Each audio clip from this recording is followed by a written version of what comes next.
وأصحابه أجمعين. أما بعد فأعوذ بالله من الشيطان الرجيم. بسم الله الرحمن الرحيم. وضرب الله مثلا قرية كانت آمنة مطمئنة يأتيها رزقها رغدا من كل مكان فكفرت بأنعم الله فأذاقها الله لباس الجوع والخوف بما كانوا يصنعون.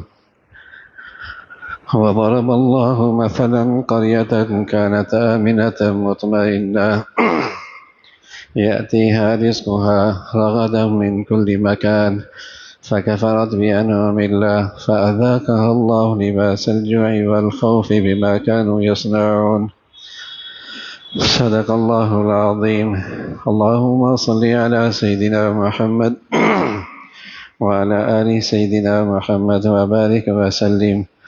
اللهم صل على سيدنا محمد النبي الأمي وعلى آله وأصحابه وسلم. میرے معزز مسلمان بزرگوں، عزیز بھائیوں، قرآن مجید اللہ کی کتاب، اللہ کا کلام، اللہ تعالیٰ کی سچی کتاب ہے۔ قیامت تک کے آنے والے انسانوں کے لیے ہدایت، رہنمائی۔ اس قرآن میں ایک خاص علم ہے، اور وہ علم ہے کہ ان اسباب کا تذکرہ، ان اعمال کا تذکرہ جس سے کامیابی ہوتی ہے یا پھر ناکامی ہوتی ہے۔ ایسے اسباب اور ایسے اعمال کا تذکرہ جس سے عزت ملتی ہے یا پھر اس سے ذلت اور رسوائی ہوتی ہے۔ ایسے اسباب اور اعمال اور وسائل کا تذکرہ ہے جس سے معاشی خوشحالی ہوتی ہے، نعمتوں کی فراوانی ہوتی ہے، یا تنگ دستی اور قحط سالی آتی ہے۔ یہ قرآن مجید کا ایک خاص موضوع ہے، اور یہ بہت بڑا علم ہے، بہت بڑا علم ہے۔ اللہ تعالیٰ کا ارشاد ہے كذلك بأن الله لم يكن مغيرا نعمة أنعمها على قوم حتى يغيروا ما بأنفسهم، کہ اللہ تعالیٰ کسی کو نعمت دے تو اللہ تعالیٰ نعمت نہیں لیتے جب تک کہ وہ اپنی حالت خود نہ بدل دے۔ فرما بردار تھا، اللہ نے نعمت دے رکھی تھی، اور اس دنیا کی سب سے بڑی نعمت اللہ نے نعمت دے رکھی تھی، اور اس دنیا کی سب سے بڑی نعمت دل کا اطمینان اور سکون۔ فرما برداری کی حالت جاتی رہی، نافرمان ہو گیا، اللہ نے دل کا چین بھی اٹھا لیا۔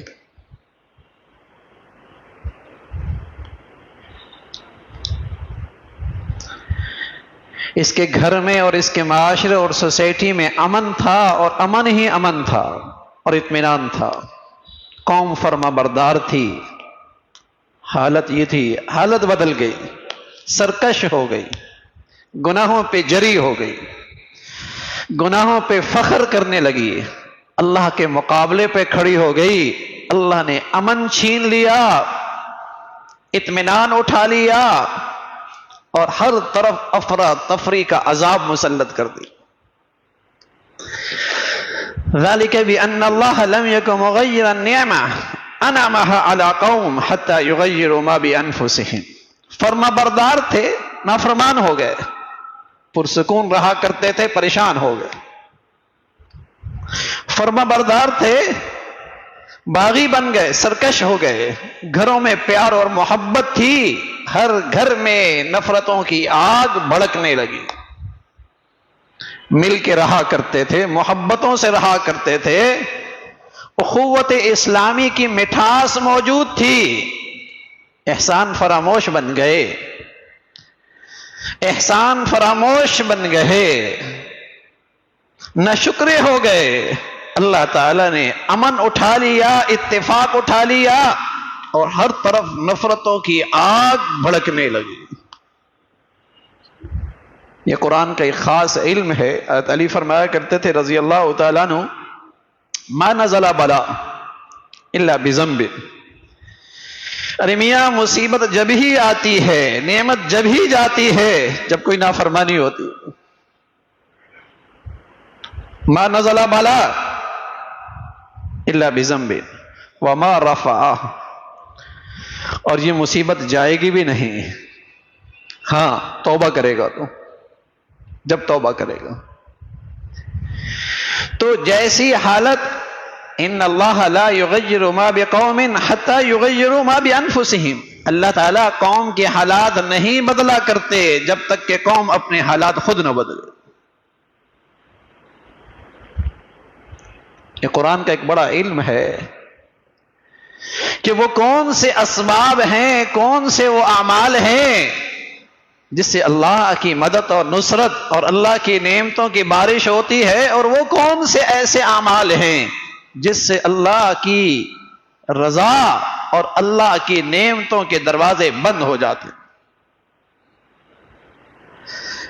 یہ اللہ کی سچی کتاب میں ہے، اسباب بھی ہیں، نتائج بھی ہیں، اعمال بھی ہیں، اور اس پر آنے والے حالات بھی ہیں، اللہ کی کتاب میں ہے. یہ کوئی تجربے کی بات نہیں کہ غلط ہو جائے، یہ کوئی سنی سنائی کہاوت اور حکایت نہیں کہ تجربہ ہے، ہو سکتا ہے نہ ہو. یہ وحی کی بات ہے، اللہ کی سچی کتاب میں ہے، جو کہا ہے ویسے ہی ہونا ہے. اسی کا تذکرہ ہے وَضَرَبَ اللَّهُ مَثَلًا قَرْيَةً كَانَتْ آمِنَةً مُطْمَئِنَّةً يَأْتِيهَا رِزْقُهَا مِنْ كُلِّ مَكَانٍ يَأْتِيهَا رِزْقُهَا رَغَدًا مِنْ كُلِّ مَكَانٍ. ایک بستی، ایک ملک، ایک شہر بڑے امن سے رہ رہے تھے، کوئی بیرونی خطرہ نہیں، کسی دشمن کا ڈر نہیں، کہیں بیرونی خطرہ نہیں، کسی دشمن کا خوف اور ڈر نہیں، امن. کانت آمنہ مطمئنہ.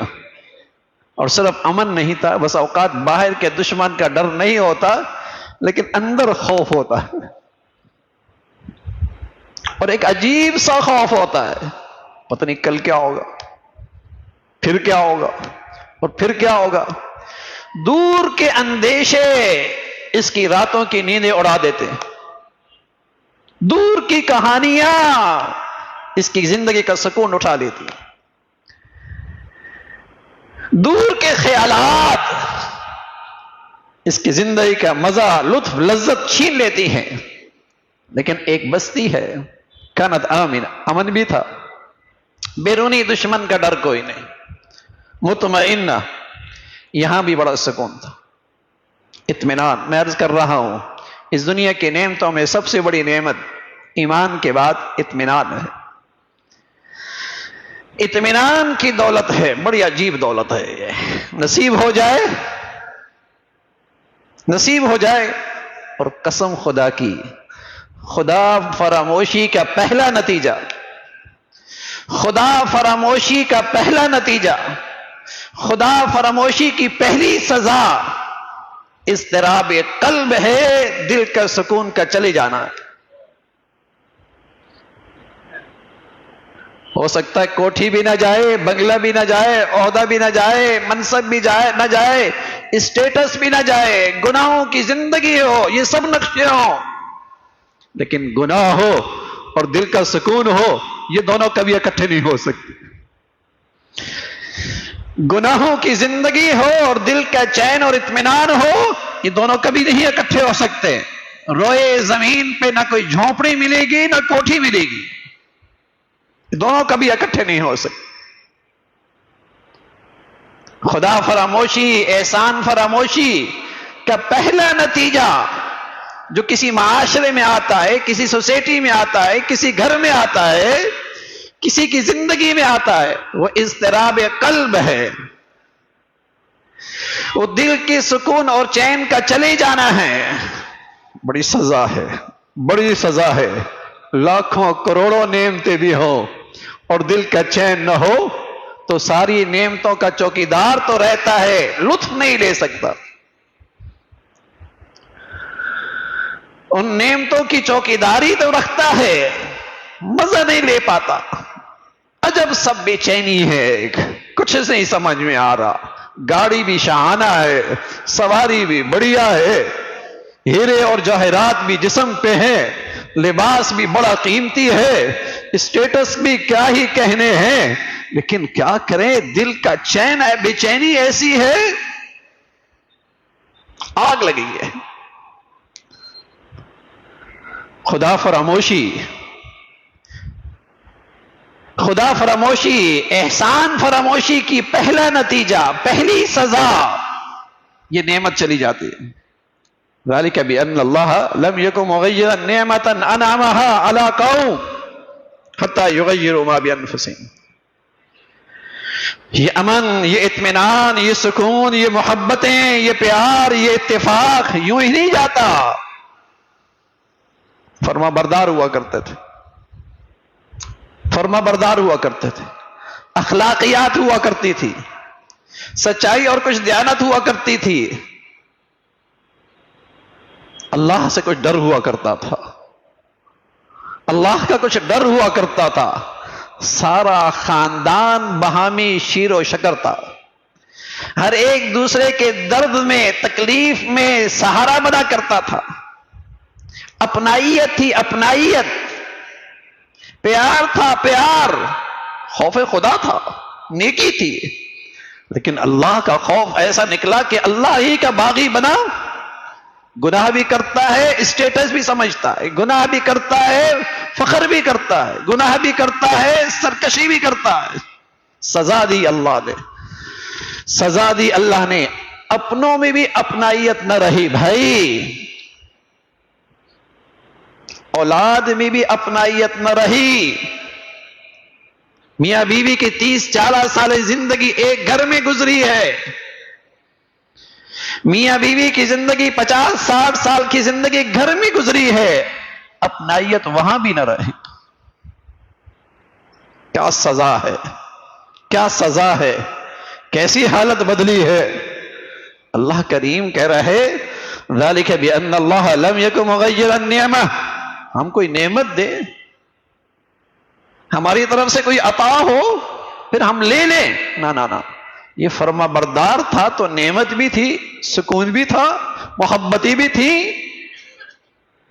زندگی کا لطف بھی لیتا تھا، نعمتیں تھوڑی ہوتی تھیں، چیزیں تھوڑی ہوتی تھیں، سماری زندگی معمولی ہوا کرتا تھا، لیکن زندگی کا لطف تو تھا نا، زندگی کا ایک مزہ تو تھا، لیکن یہ فرما برداری جاتی رہی، نافرمان ہو گئے، مسلمان ہے اور اس کے گھر میں بے نمازی ہے، مسلمان ہے اور اس کی زندگی میں خیانت اور جھوٹ ہے، مسلمان ہے اور اس کی زندگی میں بے حیائی اور فحاشی ہے۔ رسول اللہ صلی اللہ علیہ وسلم فرمایا کرتے تھے، عبداللہ ابن عمر فرمانے لگے، ہم 10 آدمیوں کی ایک جماعت حضور علیہ السلام کی خدمت میں آئی، ہم سارے مہاجرین میں سے تھے، آپ علیہ السلام ہماری طرف متوجہ ہوئی ہے اور فرمانے لگے، عبداللہ، اے یا معاشر المہاجرین، اے مہاجرین کی جماعت، اعوذ باللہ، 5 چیزیں ایسی ہیں اللہ کی پناہ کہ تم ان میں مبتلا ہو، اس لیے کہ اس کے نتائج بڑے ہی تباہ کن اور بڑے فساد کن اور بڑے ہلاک کر دینے والے ہیں اس کے نتائج۔ پھر فرمایا، پہلی چیز، جب کوئی قوم کھلی بے حیائی میں مبتلا ہوتی ہے پھر وہاں نتیجہ آتا ہے، ایسی بیماریاں اس معاشرے میں آتی ہیں جن کی ان کے آباء و اجداد نے کبھی نام ہی نہیں سنا ہوتا۔ کیا سچ فرمایا ہے، اور کیا آج نتیجہ دنیا دیکھ رہی ہے، کیا آج لوگ اس کا نتیجہ دیکھ رہے ہیں۔ فرمایا، جب کوئی قوم ناپ تول میں کمی کرے گی، اپنا حق پورا لے گی، دوسرے کے حق کی ادائیگی میں خیانت کرے گی، اپنے حقوق کا مطالبہ ہوگا، دوسروں کے حق تلفی ہوگی، جب یہ ہوگا اللہ تعالی تم پہ قحط مسلط کریں گے، مہنگائی اور گرانی مسلط کریں گے، حکام کا، حاکموں کا ظلم آ جائے گا۔ سچ کہا تھا، جب ہر آدمی اپنے دائیں بائیں میں خیانت کر رہا ہے تو پھر اس سے بڑے ظالم مسلط ہو گئے. رسول اللہ صلی اللہ علیہ وسلم فرمایا اگر یہ تیسری چیز ہے تو نتیجہ بھی یقینی ہے. پھر نتیجہ بھی یقینی ہے کہ جب تم زکوٰۃ میں کمی کرو گے تو اللہ رحمت کی بارشیں روک دے گا، زمین سے پانی گم ہونے لگے گا، آسمان سے رحمت کی بارشیں رک جایا کریں گی، نتیجہ آئے گا. اور فرمایا اگر تم آپس میں عہد شکنی کرو گے، وعدہ وفا نہیں کرو گے، اپنے عہدوں کو توڑو گے، تم پہ اللہ ظالم تمہارا دشمن مسلط کر دے گا جو تمہاری نہ عزت کا نہ تمہارے مال کا نہ جسے تمہاری جان کا خیال ہوگا. اور پانچویں چیز رسول اللہ صلی اللہ علیہ وسلم نے فرمایا وَمَا تَعْمَلْ أَئِمَّتُهُمْ بِمَا أَنزَلَ اللَّهُ عَزَّ وَجَلَّ إِلَّا جَعَلَ اللَّهُ بَأْسَهُمْ بَيْنَهُمْ. جب تم قومی سطح پہ اللہ کے عدل و انصاف کے قوانین کو چھوڑ کر فیصلے کرو گے، جب تمہاری عدالتیں، تمہاری پارلیمنٹ، تمہارے ایمان اللہ کے عدل و انصاف کے قوانین اور ضابطوں کو چھوڑ کر ضابطے بنائیں گے، قوانین بنائیں گے، فیصلے کریں گے، اللہ تمہیں باہمی خانہ جنگی کی عذاب میں مبتلا کر دیں. کیا سچ نہیں ہے؟ کیا یہ سچ نہیں ہے؟ الا جعل اللہ بینہم بأسہم بینہم، کہ جب تمہارے ایمان، تمہاری عدالتیں اللہ کے عدل و انصاف کے قوانین سے ہٹ کر فیصلے کریں گی، تمہارے آپس میں قتل و غارت ہوگی، تم آپس میں دستے گریبان ہو جاؤ گے. الا جعل اللہ بأسہم بینہم. یہ سچ ہے کہ جو اسباب بتائے اس پہ نتائج کا آنا یقینی ہے. تو اللہ کا ارشاد ہے ایک بستی ہے کانت آمینہ مطمئنہ، بڑے امن سے رہتی تھی، دلوں میں بڑا اطمینان تھا. یاتیہا رزقہا رغد، ہر طرف سے رزق کی فراوانی تھی، آسمان بھی رحمت کی بارشیں، زمین بھی سونا اگلتی، من کل مکان، مشرق مغرب شمال جنوب سارے تجارتی راستے بڑے پرامن. یاتیہا رزقہا رغدا من کل مکان. پھر کیا ہوا؟ پھر کیا ہوا؟ فکفرت بانعم اللہ، یہ احسان فراموش ہو گئے، یہ خدا فراموش ہو گئے. فکفرت بانعم اللہ، بھول ہی گئے کہ جس ذات کی یہ نعمتیں ہیں اس کا بھی کوئی حق ہے، جس ذات نے یہ دولت دے رکھی ہے اس کا بھی کوئی حق ہے، اور اس کا حق یہی تھا ان نعمتوں میں اسے راضی رکھتے تو اور دیتا اور لطف اندوز ہوتے. فکفرت بانعم اللہ، اللہ کی نعمتوں کی ناشکری کی. بہت ساری اللہ کی نعمتیں، انگنت ہیں اللہ کی نعمتیں، لیکن ایک آزاد ملک کا مل جانا یہ اللہ کی بڑی عظیم نعمت ہے. اور پھر نعمت اسلام کا مل جانا یہ اس سے بڑی نعمت ہے. ایک آزاد خطے کا مل جانا یہ اللہ کی بڑی نعمت ہے. پھر نعمت اسلام جیسی دولت مل جانا یہ اس سے بڑی نعمت ہے. بتائیے اس آزاد ملک کے ساتھ ہم نے کیا کیا؟ کیا ہم نے عقیدے کے مطابق اپنی آزادی کی حفاظت رکھی؟ کیا ہم اپنے زندگی کے فیصلے، اپنے عقیدے، اپنے ایمان، اپنے دین کے مطابق کرنے میں آزاد ہیں؟ غلامیت در غلامیت در غلامی. جب نعمتوں کی ناشکری ہے اور نعمت اسلام آج قومی سطح پہ معاشرے اور سوسائٹی میں اس کے تذکرے کرنا جسے کہیں کہ یہ عیب سا بن گیا، شرمندگی ہونے لگی، فخر کی چیز نہ رہی اسلامی زندگی. اپنی دینی ایمانی عقیدے کی زندگی پہ چلنا آج اس پر فخر نہیں. جب نعمتوں کی ناشکری ہوئی اللہ نے کیا سزا دی ہے؟ فرمایا فَأَذَاقَهَا اللَّهُ لِبَاسَ الْجُوعِ وَالْخَوْفِ، میں نے انہیں معاشی تنگی میں مبتلا کر دیا۔ فَأَذَاقَهَا اللَّهُ لِبَاسَ الْجُوعِ، اور خالی معاشی تنگی نہیں کہی، فرمایا اس تنگی کا لباس پہنا دیا، معاشی بدحالی کا لباس پہنا دیا۔ ہر وقت اندیشہ ہے، پتہ نہیں کل کیا ہوگا، پتہ نہیں کل کیا ہوگا، پتہ نہیں کل کیا ہوگا۔ فَأَذَاقَهَا اللَّهُ لِبَاسَ الْجُوعِ، اور دوسری سزا والخوف، اللہ نے خوف کا لباس پہنا دیا۔ اللہ کریم نے جو اسباب بتائے، نتائج تو آنے ہیں، نتائج تو آنے ہیں۔ مرچیں کھائیں تو زبان پہ کڑواہٹ، یہ نتیجہ یقینی ہے۔ نمک زبان پہ رکھیں، نمکین پنا زبان کا یقینی ہے۔ ہاتھ میں برف کا ٹکڑا رکھیں، ہاتھ کا ٹھنڈا ہونا یہ نتیجہ یقینی ہے۔ ہاتھ میں انگارہ رکھیں، ہاتھ کا گرم ہونا یہ نتیجہ یقینی ہے۔ یہ تو میرا مشاہدہ ہے نا، یہ میرا تجربہ ہے۔ قسم خدا کی اللہ نے جو حالات بتائے اس کا نتیجہ اس سے بھی زیادہ یقینی ہے۔